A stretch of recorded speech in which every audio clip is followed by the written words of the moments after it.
Basically এই green house gas হচ্ছে hit trapping gas, যা কিনা পৃথিবীর উপরিতলের হিট কিংবা তাপকে ধরে রাখে কিংবা আটকে রাখে। আমরা সেটা নিয়ে বিস্তারিত আলোচনা করব। সর্বপ্রথমেই আমরা যেটা জানবো যে গ্রিন হাউস গ্যাস কি।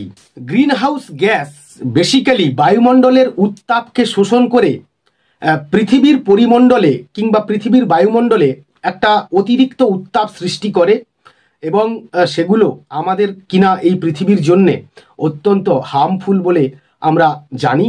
আমরা বেসিক্যালি গ্রিন হাউস গ্যাসের ডেফিনেশনটা একটুখানি দেখে নেব।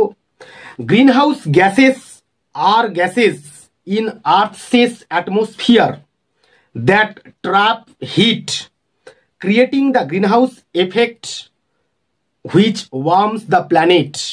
সোজা কথা একটু আগে যেটা বললাম যে গ্রিন হাউস গ্যাস যেটা কিনা আমাদের এই সুন্দর পৃথিবীর উত্তাপকে কিংবা তাপমাত্রাকে বাড়িয়ে দেয়, আর যার ফলে সমুদ্র পৃষ্ঠের জলস্তর বাড়তে থাকে এবং মেরু অঞ্চলের যে সমস্ত গ্লেসিয়ার্সগুলো রয়েছে সেগুলো আস্তে আস্তে করে গলে যেতে শুরু করে এবং সমুদ্রপৃষ্ঠের তাপ জলস্তর বাড়ায়।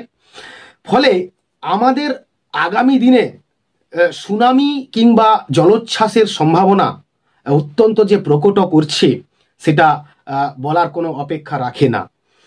আমরা একটুখানি দেখে নেব যে বায়ুমণ্ডলের যে সকল গ্যাস তাপীয় অবলোহিত সীমার মধ্যে বিকিরিত শক্তি শোষণ করে ও নির্গত করে, সেই সকল গ্যাসকে আমরা বেসিক্যালি এখানে গ্রিনহাউস গ্যাস বলে জানবো কিংবা চিনব।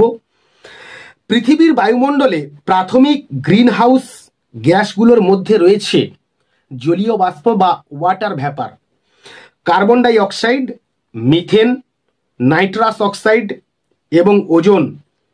এইগুলো হচ্ছে গ্রিনহাউস গ্যাস।